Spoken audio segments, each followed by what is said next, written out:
It was supposed to be a perfect Thanksgiving. The turkey was roasting, the mashed potatoes were almost ready, and the house smelled just like it always did during the holidays.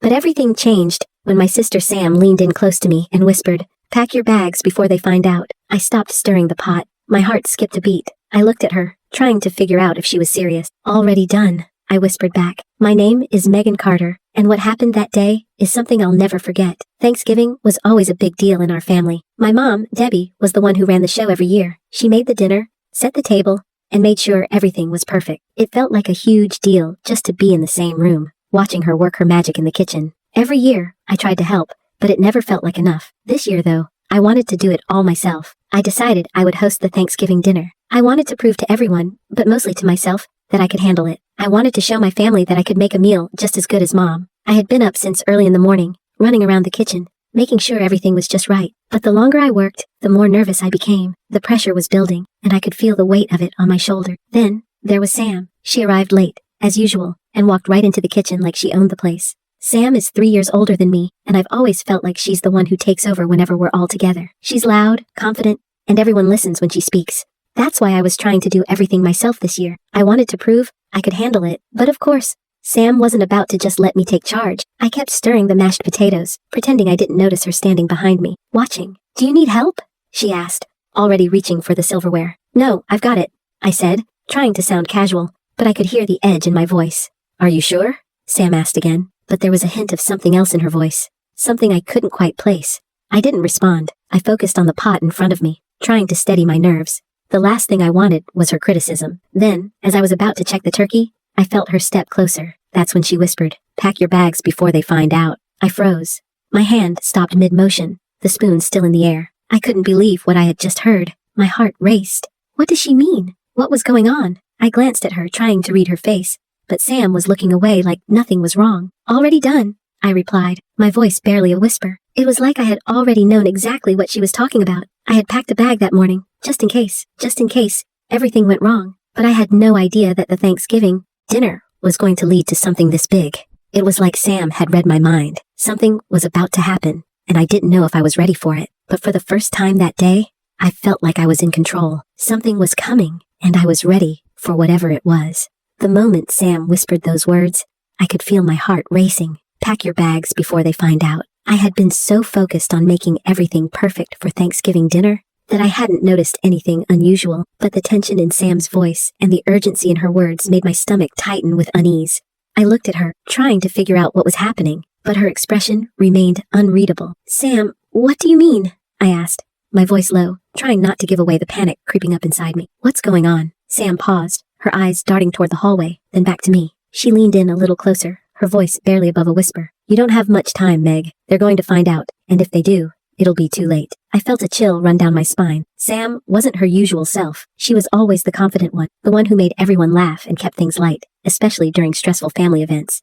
But now, there was a seriousness in her tone that I couldn't ignore, and that seriousness was enough to make me question everything. My mind raced, and for a brief second, I considered what she might be talking about. The Thanksgiving dinner? What could possibly go wrong now? It had been stressful, sure, but I was almost done. The turkey was in the oven, the mashed potatoes were simmering, and I had the pie cooling in the kitchen. Everything was moving according to plan. So why was Sam acting like this? I looked around the kitchen, trying to make sense of it all. The smell of garlic and rosemary filled the air, the rich aroma of comfort and home. But the warmth of the room didn't match the coldness I felt creeping into my chest. I wasn't ready for whatever this was. My hands shook as I reached for the ladle, stirring the gravy to avoid eye contact with Sam. I didn't want her to see how unsettled I was. "Sam?" I said again, trying to keep my voice steady. "What are you talking about? You're scaring me." She sighed, her shoulders slumping for just a second before she straightened up again, as if she was forcing herself to maintain control. "Megan, I've been trying to protect you, but I can't anymore. It's getting too dangerous. You need to go. It's the only way." I felt a knot tighten in my stomach, and I stopped stirring the gravy. "Dangerous?" I echoed, my mind whirling. "What are you saying? Is this about Mom? Or Dad? What are you talking about?" Her face went pale, and for the first time, I saw real fear in her. I couldn't remember last time I had seen Sam like. Sam had always been the one to keep the peace, to fix problems, to smooth things over when things got too tense. She was the glue that held everything together in our family. So why was she suddenly acting like everything was falling apart? "I can't explain everything now," Sam said, her voice low, almost desperate. "Just trust me. You've been in danger for a while, and I've been trying to get you away from it, but it's too late. They're already here." I took a step back, trying to process her words. Danger? What danger? I thought. My mind flashed back to the past few months. Nothing seemed out of the ordinary. My life had been busy, yes, with work, and trying to take care of everything for the holidays. But there hadn't been any signs that something was wrong. Had I missed something? And then, in an instant, the pieces started to fall into place. My mind went back to the things I had been ignoring, the late-night phone calls Sam had been getting, the time she had disappeared for hours without telling me where she was going, the strange, cryptic comments she'd made that now seemed to have so much more meaning. It all clicked in a horrifying way. "Who's after me, Sam?" I asked, my voice trembling. I was no longer able to hide the fear creeping into my voice. "What do you mean?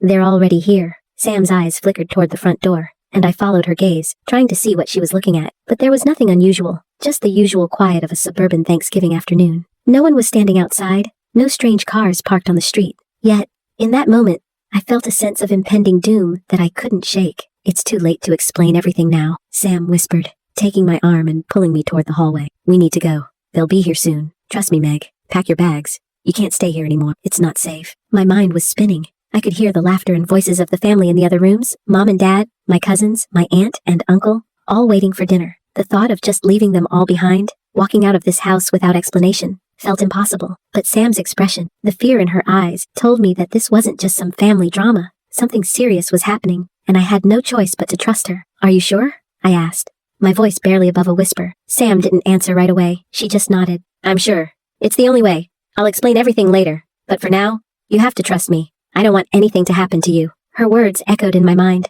Trust me. It was the only thing I had left to hold on to. I nodded slowly, the weight of her words sinking in. For the first time that day, the Thanksgiving dinner didn't matter. My family didn't matter. Not in the way I thought they did. The real danger was something much bigger, and I had to get out. I turned toward the stairs. Sam had already begun gathering my things, and I couldn't believe how quickly my life had gone from perfectly normal to complete chaos. The tension in the air was thick, and the only thing I could do now was follow Sam's lead, even if I didn't fully understand what was happening. But I knew one thing for sure. I wasn't staying here. I stood frozen for a moment, trying to wrap my head around what Sam was telling me. The words she had whispered were still echoing in my mind. "Pack your bags before they find out." My hands, still holding the ladle, trembled ever so slightly, and I could feel the weight of the situation sinking in. Sam's face, pale and serious, was a far cry from the confident, easygoing sister I had grown up with. For once, she wasn't the one to lighten the mood or offer comfort. Instead, she was urging me to leave, to escape, to run from something or someone, but she wasn't explaining what.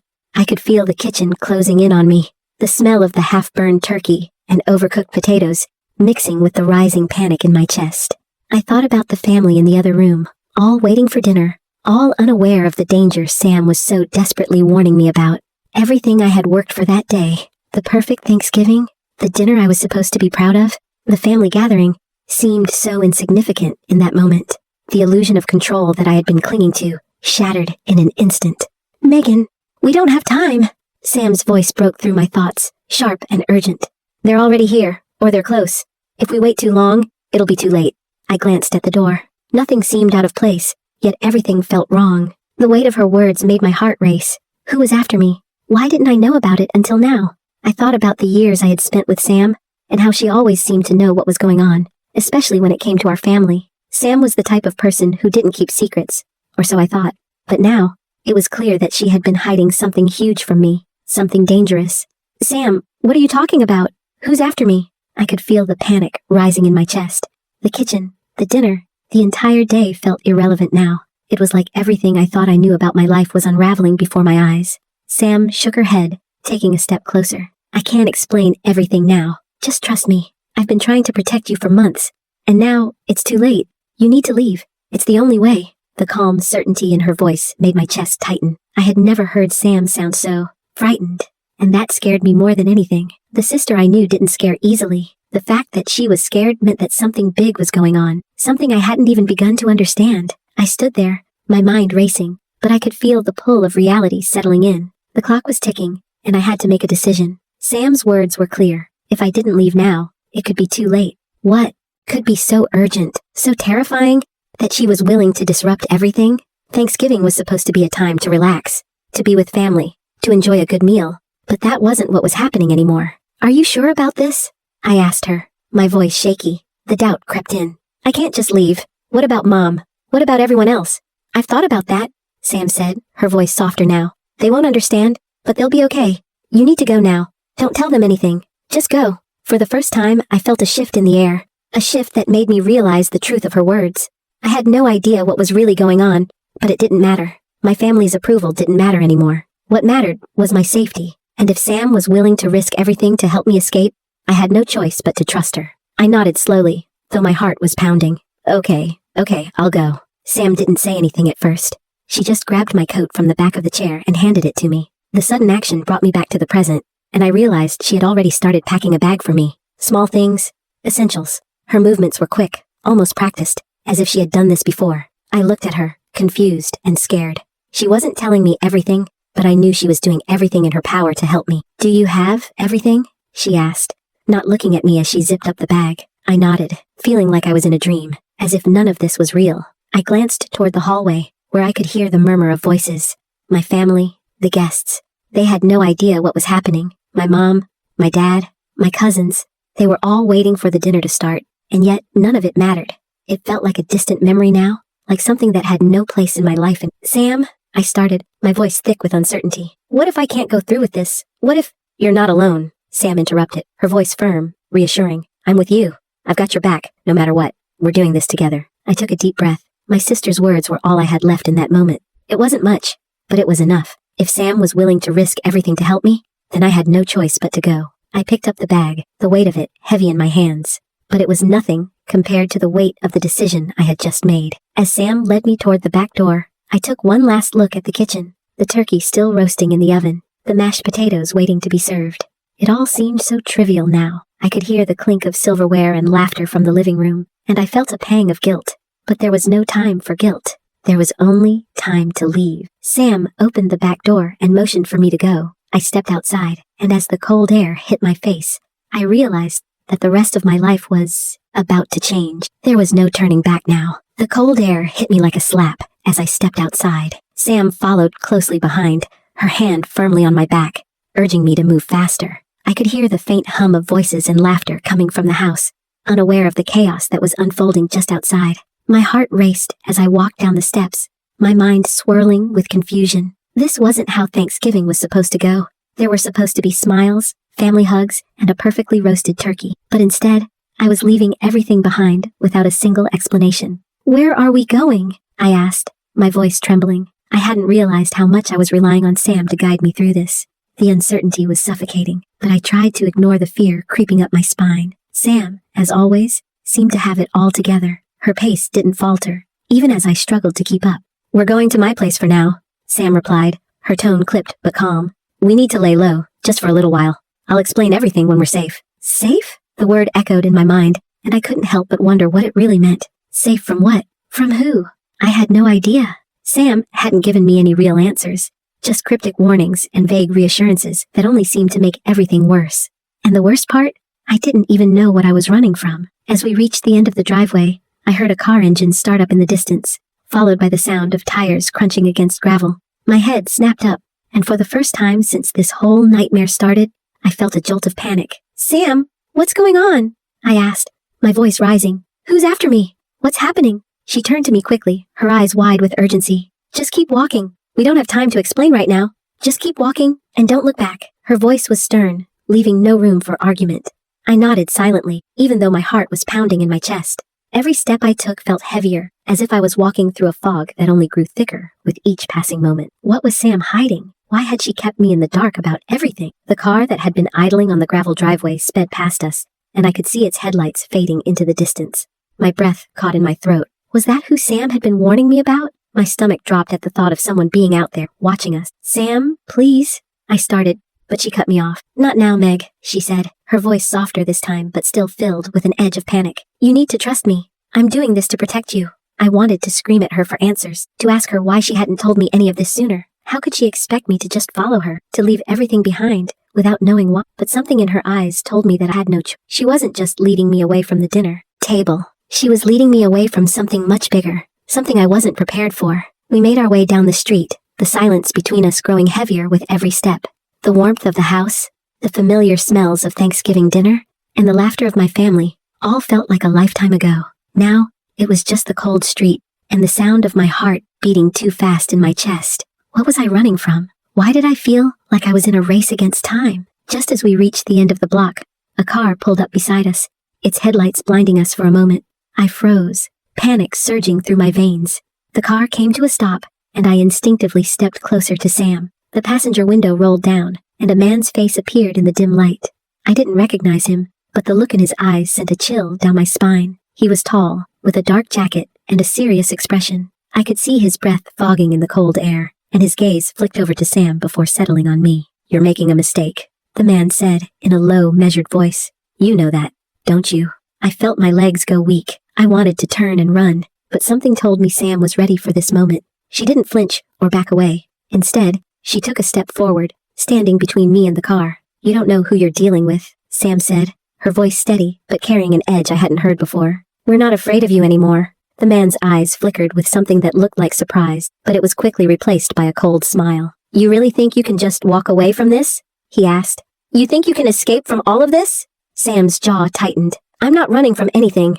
I'm protecting my sister." The man's gaze shifted back to me, and for a split second, I felt a rush of fear. But then, something in me clicked. I wasn't alone anymore. Sam had been hiding the truth from me for so long, but now I saw it clearly. This wasn't just about escaping a bad situation. It was about reclaiming control, about taking my life back from whoever had been trying to manipulate it. "I'm done being afraid," I whispered, more to myself than anyone else. But Sam heard me, and she gave me a small nod, as if she'd been waiting for me to say those words. The man in the car sighed, clearly frustrated, but he didn't get out. "This isn't over," he said, his voice low and warning. "You'll regret this." Without another word, he rolled up the window and sped off, disappearing into the night. Sam turned to me, her face softening. "We're safe for now, but it's not over yet." I swallowed hard, my mind still reeling. What was that about? Who are they? Sam didn't answer immediately. Instead, she just took my hand, her grip tight and reassuring. "I'll tell you everything, Meg, but for now, we need to get to my place. We'll figure this out together." As we walked away, the weight of everything that had just happened began to settle in. My family, Thanksgiving, everything I thought I understood. None of it mattered anymore. The real battle was just beginning, and I had no idea how it would unfold. But one thing was clear. I wasn't alone anymore. And with Sam by my side, I felt like I could finally face whatever came next.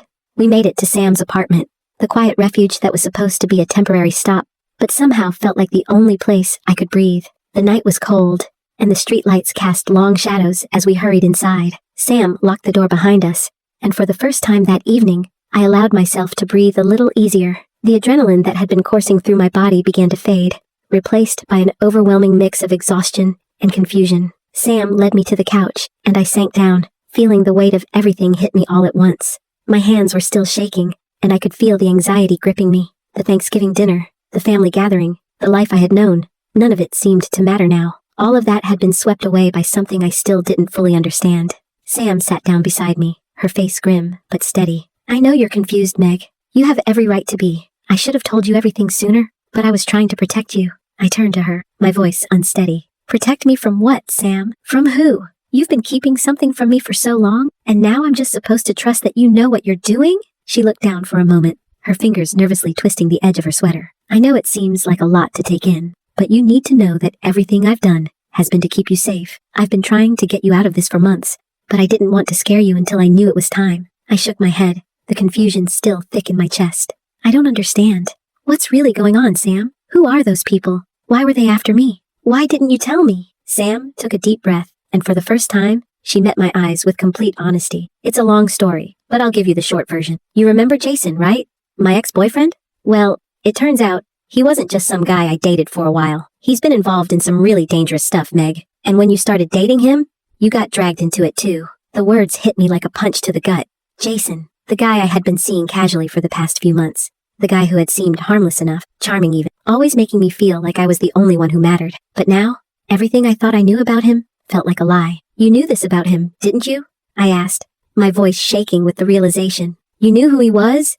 And you didn't say anything? You didn't tell me?" "I didn't know everything, Meg," Sam replied quickly, her eyes full of regret. "I didn't know how deep it went. I had my suspicions, sure, but it wasn't until a few weeks ago that I found out the full extent of it. By then, it was already too late. You were too involved." "Too involved?" I repeated, my voice rising. "What does that even mean, Sam?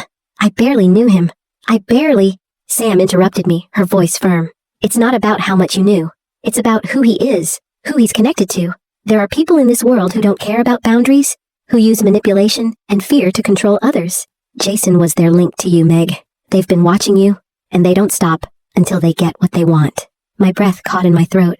What do they want from me? What could they possibly want from me? Sam's gaze softened, and she placed a hand on mine. That's what I'm going to explain. They don't just target anyone. They find people with potential, people who have something to offer, even if you don't know it. They use people as pawns in a much larger game. You were never meant to be part of their game, but somehow, you got caught in it. I felt like the ground had been pulled out from under me. All this time, I had been living a life that felt perfectly normal, like everyone else. But now, in an instant, everything felt like it was spiraling out of control. The world I knew, the world I trusted, had been a facade, and I had been oblivious to it all. I felt angry, betrayed even, but mostly, I felt helpless. How could I have been so blind? I whispered, tears welling up in my eyes. How did I not see any of this? How did you not tell me sooner? Sam squeezed my hand. I was trying to protect you, Meg. I was trying to keep you safe, but I couldn't do it alone. And now, we're here, together, and you're going to be okay. I wanted to believe her. I really did. But it wasn't easy. I had spent so much time trusting the wrong people, believing in a version of my life that wasn't real. And now, the truth was so much worse than I had imagined.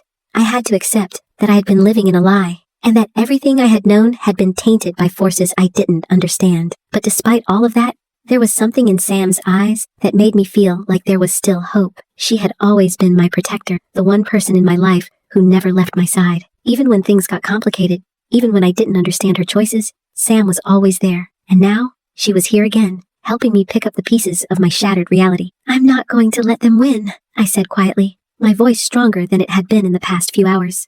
I'm done being afraid. I'm done letting them control my life. Sam smiled, her expression softening with relief. That's what I've been waiting to hear. You don't have to face this alone, Meg. We're in this together. For the first time since everything had fallen apart, I felt like I was beginning to reclaim some sense of control. I didn't know what the future held, or what dangers we would have to face next.